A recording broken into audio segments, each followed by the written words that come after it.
Well, I also love hearing that your musical talents, I guess. We've had so many instructors that were are musicians Yep. also, and then a lot of students also that Yep. have that.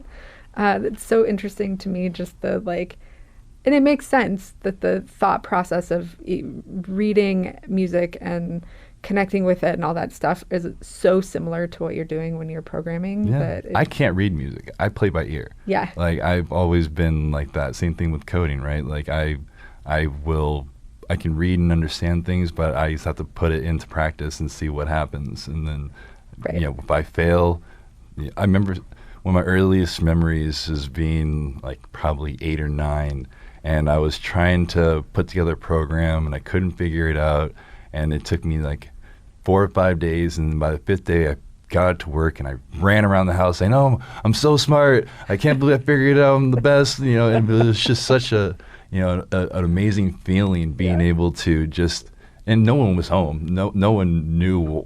If I try to explain it to my dad or mom, they're like, well, "Whatever, Right, great, right, right?" right. But that feeling is probably one of the reasons why I became a developer, was because you overcome the challenge, you win, but then there's another challenge right after it. So it doesn't ever stop. Right. And it's like that dopamine effect, right? That you just Sure. you get that little dose real quick, and you're on top of the world, and then all of a sudden you hit another challenge and you're right back at the bottom again. Yeah. So it's like these constant hills that you get to climb, but the hills turn into mountains, and these mountains turn into planets, and Right. you get better and better.